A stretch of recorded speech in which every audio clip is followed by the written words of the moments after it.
இந்த ஆறு முகத்தினுடைய ஒவ்வொரு பெயர் இருக்கிறது. அந்த பெயரை தினந்தோறும் சொன்னால் அந்த கருணை நம் வாழ்க்கையில் நிரம்பும்.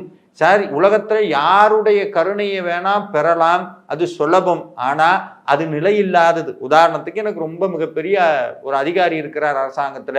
அவருடைய கருணை வேணும்னா நான் என்ன பண்ணணும்? தினமும் அவருக்கு குட் மார்னிங், குட் ஆஃப்டர்நூன் எதையாவது சொல்லி தாஜா பண்ணிக்கிட்டே இருக்கணும். அவங்களுக்கு அடிபணிஞ்சு போகணும். ஆனா ஒரு கட்டத்துக்கு மேல என்ன ஆகும்? நம்ம அடிபணிஞ்சு போகலைன்னு வைங்க, அவங்க கருணை நமக்கு இல்லாம போயிடுமோன்னு.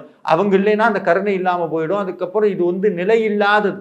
மனிதர்களுடைய கருணையை பெறுவதை காட்டிலும் ஆண்டவனுடைய கருணையை பெறுவது ரொம்ப சுலபம், ரொம்ப சுலபம்.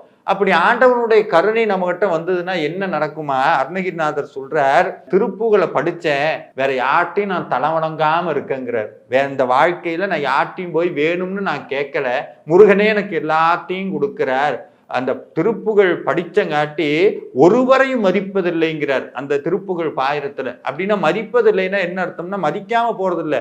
எனக்கு அவங்க கிட்ட போய் வேணும், அவங்க கீழே போய் அடிபணிங்கிற தேவை எனக்கு இல்லாம முருகனே என்னை பார்த்து கொண்டார் அப்படின்னு சொல்றார். அப்ப இந்த கருணை நமக்கு வரணும்னா முருகனுடைய 6 திருமுகங்களுடைய பெயரை தினமும் சொல்லலாம்.